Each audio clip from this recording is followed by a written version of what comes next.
ഹാഡിയ സ്കീമിൻ്റെ latest update ആണ്. അതായത് മൂന്നാം ഘട്ട അലോട്ട്മെൻറ്റിനോടനുബന്ധിച്ചിട്ടുള്ള നോട്ടിഫിക്കേഷനാണ്. നമ്മൾ പറഞ്ഞല്ലോ എല്ലാവരും തന്നെ ഓപ്ഷൻസ് കൊടുക്കണം എന്നൊക്കെ നമ്മൾ സെക്കൻഡ് ഫേസിൽ പറഞ്ഞിട്ടുണ്ടായിരുന്നു. സോ അതിനോടനുബന്ധിച്ചിട്ടുള്ള നോട്ടിഫിക്കേഷനാണ് കേട്ടോ. നമുക്കൊന്ന് നോക്കാം. ഞാൻ എക്സാം അല്ലെങ്കിൽ ഓൺലൈൻ അതിൻ്റെയൊക്കെ തിരക്കിലായിപ്പോയി, അതുകൊണ്ടാണ് ഇത്തിരി വൈകിയത്. അപ്പോൾ ഇത് മനസ്സിലാക്കുക, ഈ ഒരു മൂന്നാം ഘട്ട അലോട്ട്മെൻറ്റ് എന്ന് പറയുന്നത് പ്രൈവറ്റ് കോളേജുകളിലേക്കും അതുപോലെ തന്നെ ഗവൺമെൻറ് കോഴ്സ് ഷെയറിംഗ് എഞ്ചിനീയറിംഗ് കോളേജുകൾ, അതായത് IHRയുടെ കീഴിലുള്ള എഞ്ചിനീയറിംഗ് കോളേജുകൾ അല്ലെങ്കിൽ KEIPൻ്റെ കീഴിലുള്ളത്, KSRTCയുടെ കീഴിലുള്ള എഞ്ചിനീയറിംഗ് കോളേജുകളുടെയൊക്കെ എൻട്രൻസ് കമ്മീഷൻ നടത്തുന്ന ലാസ്റ്റ് അലോട്ട്മെൻ്റ് ആണ്. അപ്പോൾ ഇനി സീറ്റുകൾ അവിടെ ഉണ്ടാവും. വേക്കൻസി വരുവാണെങ്കിൽ അത് സ്പോട്ടായിട്ട് അതത് കോളേജുകളാണ് ഫില്ല് ചെയ്യുന്നത്. അപ്പോൾ പ്രൈവറ്റ് ഇൻസ്റ്റിറ്റ്യൂട്ട് ആണെങ്കിൽ നിങ്ങൾ നേരിട്ട് പ്രൈവറ്റ് ഇൻസ്റ്റിറ്റ്യൂട്ടിനെ ആയിട്ട് കോൺടാക്ട് ചെയ്ത്, അതായത് മൂന്നാമത്തെ അലോട്ട്മെൻറ്റ് വന്നു കഴിഞ്ഞതിന് ശേഷം. ഇനി government course sharing engineering college ആണെങ്കിൽ അതത് കോളേജുകളുടെ വെബ്സൈറ്റാണ് നിങ്ങൾ നോക്കുന്നത്. ഇപ്പോൾ ഗവൺമെൻറ് കോഴ്സ് ഷെയറിംഗ് എന്ന് പറയുമ്പോൾ IHRയുടെ കോളേജുകളും എട്ടെണ്ണം ഉണ്ടല്ലേ. അപ്പോൾ അതെല്ലാവരും കൂടി ഒരുമിച്ചല്ല ഒരു സ്പോട്ട് നടത്തുന്നത്, അതത് കോളേജാണ്. ഇപ്പോൾ IHRയുടെ കോളേജാണ് മോഡലും ചെങ്ങന്നൂരും ചേർത്തലയൊക്കെ, പക്ഷേ അവരുടെ എല്ലാം തന്നെ അതത് കോളേജിൽ വെച്ചിട്ടായിരിക്കും സ്പോട്ട് നടത്തുന്നത്. സോ നിങ്ങൾ തേർഡ് അലോട്ട്മെൻറ്റ് കഴിഞ്ഞ ഉടനെ തന്നെ ഈ കോളേജുകളുടെയൊക്കെ വെബ്സൈറ്റ് നോക്കണം കേട്ടോ. ഏത് കോളേജിലാണോ നിങ്ങൾ അഡ്മിഷൻ എടുക്കാൻ ആഗ്രഹിക്കുന്നത് ആ കോളേജിൻ്റെ വെബ്സൈറ്റ് നോക്കണം. കാരണം ഈ ഒരു ഗവൺമെൻറ് കോഴ്സ് ഷെയറിംഗ് എഞ്ചിനീയറിംഗ് കോളേജുകളിൽ സ്പോട്ട് വരുമ്പോൾ അതിൽ ഒരു രജിസ്ട്രേഷൻ, ഒരു ഗൂഗിൾ ഫോം ഉണ്ടാവും. അപ്പോൾ ചില കോളേജുകൾ, ഇപ്പോൾ മോഡലൊക്കെ പോലുള്ള ചില കോളേജുകളിൽ ഗൂഗിൾ ഫോം എന്ന് പറഞ്ഞാൽ ചിലപ്പോൾ അത് കുറേ ദിവസമൊന്നും അവിടെ കിടന്നെന്ന് വരില്ല. മനസ്സിലാവുണ്ടോ? അത് കുട്ടികൾ, അത് നമ്പർ ഓഫ് കുട്ടികൾ അതിൽ അപ്ലൈ ചെയ്യുമല്ലോ. സോ ചിലപ്പോൾ അത് അവർ ഒരു ദിവസമോ 2 ദിവസമൊക്കെ ഇടാൻ ചാൻസ് ഉള്ളൂ. അപ്പോൾ നിങ്ങൾ ചെയ്യേണ്ടത് മൂന്നാമത്തെ അലോട്ട്മെൻറ്റ് കഴിഞ്ഞ ഉടനെ തന്നെ നിങ്ങൾ എന്ത് ചെയ്യണം, ഇടയ്ക്കിടയ്ക്ക് വെബ്സൈറ്റ് കയറി നോക്കേണ്ട ആവശ്യമുണ്ട് കേട്ടോ. ഞാൻ പറ്റണ പോലെ പറഞ്ഞു തരാം നിങ്ങൾക്ക്. പക്ഷേ എനിക്കിപ്പോൾ ഈ എക്സാമിൻ്റെയൊക്കെ കുറച്ച് തിരക്കുണ്ട്. അപ്പോൾ അതുകൊണ്ട് നിങ്ങളതൊന്ന് നോക്കാം കേട്ടോ. ഓക്കെ, പിന്നെ പറയാനുള്ളൊരു കാര്യം എന്ന് വെച്ചാൽ, ഞാൻ എന്നാലും മാക്സിമം ശ്രമിക്കും കേട്ടോ, നിങ്ങൾ ഹെൽപ്പ് ചെയ്യാൻ ശ്രമിക്കും. പിന്നെ ചിലപ്പോൾ ഇത്തിരി വൈകി പോകുന്നുള്ളൂ, എന്നാലും ഞാനത് ശ്രമിച്ചിരിക്കും കേട്ടോ. ഓക്കെ, പിന്നെ ഇവിടെ പറയാനുള്ളതെന്ന് വെച്ചാൽ, നമ്മൾ ഗവൺമെൻറ് കോഴ്സ് ഷെയറിങ്ങിൻ്റെ പ്രൈവറ്റിൻ്റെയും പറഞ്ഞു അല്ലേ. ഇനി ഗവൺമെൻറ് കോളേജുകളും എയ്ഡഡ് കോളേജ് ഉണ്ടല്ലോ, NSS ഒക്കെ പോലുള്ളത്, അത് നടത്തുന്നത് അത് ഒരുമിച്ചായിരിക്കും. DT ആണ് നടത്തുന്നത്. അപ്പോൾ ആദ്യം ഒരു സെൻട്രലൈസ്ഡ് അലോട്ട്മെൻറ്റ് അല്ലെങ്കിൽ ഒരു സ്പോട്ട് എന്നുള്ള നിലയ്ക്ക് ഏതെങ്കിലും ഒരു ഗവൺമെൻറ് കോളേജുകളിൽ, ഇപ്പോൾ 2 വർഷമായിട്ട് നമ്മൾ കാണുന്നത് തൃശ്ശൂർ വെച്ചിട്ടാണ് നടത്തുന്നത്. മനസ്സിലാവേണ്ടത് നിങ്ങൾക്ക്. ഗവൺമെൻറ്റും അതുപോലെ തന്നെ എയ്ഡഡ് കോളേജുകളുടെയും ഒരു 12ഓളം കോളേജുകളുണ്ടല്ലോ നമുക്ക്. അപ്പോൾ ആ കോളേജുകളുടെ എല്ലാം സ്പോട്ട് നടത്തുന്നത് DT ആയിരിക്കും. ഓക്കെ, അപ്പോൾ director of technical education DT എന്ന് പറഞ്ഞ് നിങ്ങൾ വെബ്സൈറ്റ് നോക്കിയാൽ കാണാൻ പറ്റും. അപ്പോൾ അതിനായിട്ട് നിങ്ങൾ നോക്കേണ്ടത് DTയുടെ വെബ്സൈറ്റാണ്. പിന്നെ നമുക്ക് CEയും ഏകദേശം അതിൻ്റെ നോട്ടിഫിക്കേഷൻ ഇടാറുണ്ട്, ഈ ഒരു സെൻട്രലൈസ്ഡ് സ്പോട്ടിൻ്റെ നോട്ടിഫിക്കേഷൻ ഇടാറുണ്ട്. അപ്പോൾ അതിനായിട്ട് ഞാൻ നേരത്തെ പറഞ്ഞ പോലെ നിങ്ങൾ ചിലപ്പോൾ ഏതെങ്കിലും ഒരു ഗവൺമെൻറ് കോളേജ്, ചിലപ്പോൾ തൃശ്ശൂരായിരിക്കും ആദ്യത്തെ സ്പോട്ട് നടത്തുന്നത്, അങ്ങനെയായിരിക്കും. എല്ലാവരുടെ സീറ്റും കൂടി ഒരുമിച്ച് കൊണ്ടുവന്നിട്ട് അവിടെ നിന്ന് അലോട്ട് ചെയ്ത് കിട്ടുമായിരിക്കും ചെയ്യേണ്ടത്. അതേസമയം രണ്ടാമത്തെ സ്പോട്ട് സീറ്റ് വേക്കൻസി ഉണ്ടെങ്കിൽ അതത് കോളേജുകളായിരിക്കും ഫില്ല് ചെയ്യുന്നത്. മനസ്സിലായല്ലോ നിങ്ങൾക്ക്. അപ്പോൾ പ്രൈവറ്റ് ആണെങ്കിൽ നിങ്ങൾ മൂന്നാമത്തെ അലോട്ട്മെൻറ്റ് കഴിയുമ്പോൾ നിങ്ങൾ അതത് പ്രൈവറ്റ് ഇൻസ്റ്റിറ്റ്യൂട്ടുകളെ കോൺടാക്ട് ചെയ്യണം. പക്ഷേ അതെന്ന് പറഞ്ഞാൽ മാനേജ്മെൻറ്റ് സീറ്റായിട്ട് മാറിയിട്ടുണ്ടാവും, പിന്നെ അത് മെറിറ്റ് സീറ്റ് ആയിരിക്കില്ല. പക്ഷേ ഗവൺമെൻറ് കോഴ്സ് ഷെയറിങ്ങും അതുപോലെ തന്നെ ഗവൺമെൻറ് കോഴ്സ് ഷെയറിങ്ങിൻ്റെ സീറ്റ് എന്ന് പറയുന്നത് അതത് കോളേജുകളാണ് ഫില്ല് ചെയ്യുന്നത്. അത് നിങ്ങൾക്ക് മെറിറ്റ് സീറ്റ് ബാക്കിയുണ്ടെങ്കിൽ മെറിറ്റ് സീറ്റിലേക്ക് അഡ്മിഷൻ കിട്ടും. മാനേജ്മെൻ്റ് ആണ് ബാക്കിയുള്ളെങ്കിൽ മാനേജ്മെൻറ്റ് സീറ്റിലേക്ക് കിട്ടും. അങ്ങനെയാണ് അതിൻ്റെ സീറ്റ് ഇത് പോകുന്നത്. ഓക്കെ, അത് അതത് കോളേജുകൾ വെച്ചിട്ടായിരിക്കും. സാധാരണ 2 സ്പോട്ട് ചില കോളേജുകൾ നടത്താറുണ്ട്, ചിലപ്പോൾ ഒരു സ്പോട്ടായിരിക്കും ഉണ്ടാവുകയുള്ളൂ ചില കോളേജസിൽ. എന്തായാലും മിക്ക കോളേജസിലും 2 സ്പോട്ടുകൾ നടത്താറുണ്ട്. അപ്പോൾ നിങ്ങൾ ആ തേർഡ് അലോട്ട്മെൻറ്റ് കഴിയുമ്പോൾ തന്നെ കോളേജുകൾ നോക്കുക. അതിനുശേഷം ആദ്യത്തെ സ്പോട്ട്, ഇപ്പോൾ എന്താ പ്രശ്നം എന്ന് വെച്ചാൽ മിക്ക കോളേജിലും ഒരു ദിവസം തന്നെയായിരിക്കും സ്പോട്ട്. അപ്പോൾ എല്ലാവർക്കും എത്താൻ പറ്റില്ലല്ലോ. അപ്പോൾ അങ്ങനെ ഒരു പ്രശ്നമുണ്ട്.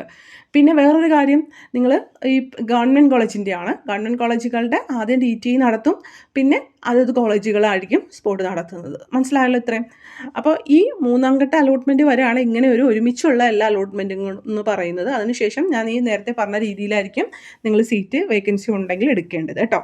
അപ്പോൾ അതുകൊണ്ട് തന്നെ ഈ ഒരു ഇതിലേക്ക് നിങ്ങൾ എല്ലാവരും തന്നെ ഓപ്ഷൻസ് കൊടുക്കണം കേട്ടോ. ഓൾറെഡി ഞാൻ കഴിഞ്ഞ ആ വീഡിയോ ചെയ്തപ്പോൾ നിങ്ങളോട് പറഞ്ഞാണ്, നിങ്ങളുടെ പ്രൊഫൈലിൽ ഓപ്ഷൻസ് കൊടുത്തവരാണെങ്കിലും എല്ലാ ഓപ്ഷൻസും കാണിക്കണ്ടെങ്കിൽ നിങ്ങൾ ഓപ്ഷൻസ് നിർബന്ധമായിട്ട് കൊടുത്തിരിക്കണം, എന്നാലേ നിങ്ങളെ പരിഗണിക്കുകയുള്ളൂ കേട്ടോ. അത് പ്രത്യേകം ഓർക്കുക. അപ്പോൾ ഓപ്ഷൻസ് കൊടുക്കാത്തവർക്ക് കൊടുക്കാം, അലോട്ട്മെൻറ്റ് കിട്ടിയവർക്ക് കൊടുക്കാം, ഇതുവരെ ഒന്നും കിട്ടാത്തവർക്ക് കൊടുക്കാം. അപ്പോൾ ഇവിടെ ഫീസ് അടയ്ക്കേണ്ടത് എനിക്ക് തോന്നുന്നത്, മനസ്സിലായത്, ഇതുവരെ അപ്ലൈ ചെയ്യാത്തവരും അതുപോലെ തന്നെ ഏതെങ്കിലും ഒരു സീറ്റ് കിട്ടിയിട്ട് എടുക്കാത്തവർക്കും മാത്രമായിരിക്കുള്ളൂ 2000 രൂപ അടയ്ക്കേണ്ടി വരിക. ഫീ കൺസെഷൻ ഉള്ളവർക്ക് 500 രൂപ മതിയാവും. ഓക്കെ, അപ്പോൾ ഈ ഒരു ഓപ്ഷൻസ്, അതുപോലെ നമുക്ക് പുതുതായിട്ട് കുറച്ച് കോളേജസ് വന്നിട്ടുണ്ട്, അത് ആവശ്യമുണ്ടെങ്കിൽ നിങ്ങൾക്ക് എടുത്ത് വെക്കാവുന്നതാണ് കേട്ടോ. ചില കോളേജസ് നല്ല കോഴ്സും ഒക്കെ, കോളേജും കുഴപ്പമില്ല, പ്രൈവറ്റ് ആണെങ്കിലും ചില കോളേജസൊക്കെ നല്ല കോളേജസ് അതിൽ വന്നിട്ടുണ്ട്. സോ ആ കോഴ്സുകളും നിങ്ങൾക്ക് എടുത്ത് വെക്കാം.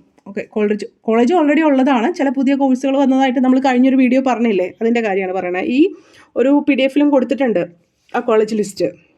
ഓക്കെ, ആർക്കിടെക്ചറിൻ്റെ നിങ്ങൾക്ക് മനസ്സിലായല്ലോ, സെക്കൻഡ് ഫേസ് ആണ്. സോ സെക്കൻഡ് ഫേസിലേക്കുള്ള ഓപ്ഷൻ കൺഫർമേഷനും നിങ്ങൾക്ക് ആവശ്യമുണ്ടെങ്കിൽ എഡിറ്റിംഗ് ചെയ്യാൻ, അതായത് ഏതെങ്കിലും കോഴ്സുകൾ ആവശ്യമില്ല എന്നുണ്ടെങ്കിൽ അതിലേക്കൊക്കെ ഉള്ള ഒരു കാര്യമാണ്. പിന്നെ പ്രത്യേകം പറയുവാണ്, ഇപ്പോൾ നിങ്ങൾ സെക്കൻഡ് അലോട്ട്മെൻറ്റിൽ കിട്ടിയ കോളേജിൽ തൃപ്തരാണ്, നിങ്ങൾക്ക് ഇനി മൂന്നാമത്തേക്ക് വേണ്ടാന്നുണ്ടെങ്കിൽ നിങ്ങൾ ഓപ്ഷൻ കൊടുക്കണ്ട. പക്ഷേ നിങ്ങൾക്ക് ഏതെങ്കിലും ബെറ്റർ ചോയ്സ് വേണമെന്നുണ്ടെങ്കിൽ കൊടുക്കുക. അപ്പോൾ കുറേ പേരൊക്കെ ഞങ്ങളുടെ കുറേ ഓപ്ഷൻസൊക്കെ ഡിലീറ്റ് ആയി പോയി, ഇനി വേണം എന്നൊക്കെ പറഞ്ഞല്ലോ. അപ്പോൾ അവർക്കൊക്കെ ഇതുപോലെ ആവശ്യമുള്ള കോളേജുകളൊക്കെ ഓപ്ഷൻസിൽ വെച്ച് കൊടുക്കാവുന്നതാണ് കേട്ടോ. ശ്രദ്ധിച്ച് കൊടുക്കുക. ഇനിയിപ്പോൾ നിങ്ങൾക്ക് അത് കിട്ടിയാൽ നിങ്ങൾ എടുക്കേണ്ടതായിട്ട് വരും, അല്ലെങ്കിൽ പിന്നെ സ്പോട്ടിൽ പങ്കെടുക്കുക എന്നുള്ളവർ മാത്രമേ ഉള്ളൂ. അപ്പോൾ നിങ്ങൾ ഈ ഫീസ് അടച്ച 2000 രൂപയൊക്കെ പോവും എന്നുള്ളൂ.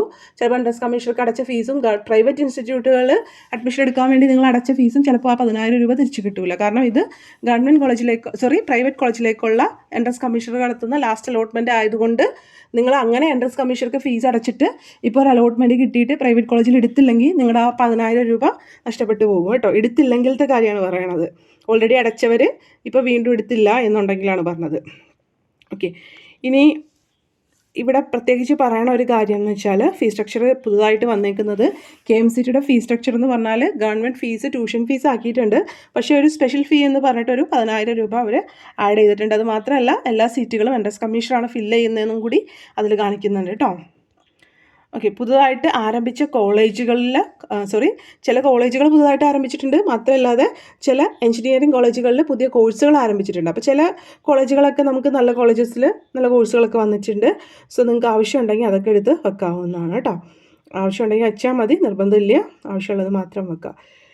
പിന്നെ ഇവിടെ പ്രത്യേകിച്ച് മെൻഷൻ ചെയ്തേക്കുന്നത് എഞ്ചിനീയറിംഗ് കോളേജിലേക്ക് പുതുതായിട്ട് ഓപ്ഷൻ രജിസ്റ്റർ ചെയ്യാത്തവരെയും ആർക്കിടെക്ചർ കോഴ്സിലേക്ക് കൺഫർമേഷൻ കൊടുക്കാത്തവരെയും ഇതിന് പരിഗണിക്കുകയില്ല. അതായത് എല്ലാവരും ഓപ്ഷൻ കൊടുക്കണം എന്നാണ് അർത്ഥം. ഓൾറെഡി ഓപ്ഷൻ കൊടുത്തവരാണ്, എനിക്ക് അലോട്ട്മെൻറ്റ് കിട്ടിയവരാണ്, അല്ലെങ്കിൽ എനിക്ക് ഇതുവരെ കിട്ടാത്തവരാണെന്നും പറഞ്ഞിട്ട് കാര്യമില്ല. എല്ലാവരും നിങ്ങളുടെ പ്രൊഫൈലിലുള്ള ഓപ്ഷനിൽ നിന്ന് ആവശ്യമുള്ള ഓപ്ഷൻ എടുത്ത് നമ്മൾ നേരത്തെ വെച്ച പോലെ വെച്ചിട്ട് സേവ് ചെയ്തിട്ട് പ്രിൻ്റ് എടുത്തിട്ട് നിങ്ങൾ നോക്കുക. പ്രിൻ്റ് മീൻസ് PDF എടുത്തിട്ട് നിങ്ങൾ നോക്കുക, നിങ്ങൾ വെച്ച ഓപ്ഷൻസ് ഒക്കെ ഉണ്ടോ എന്നുള്ള കാര്യം പ്രത്യേകം എടുത്ത് നോക്കുക കേട്ടോ.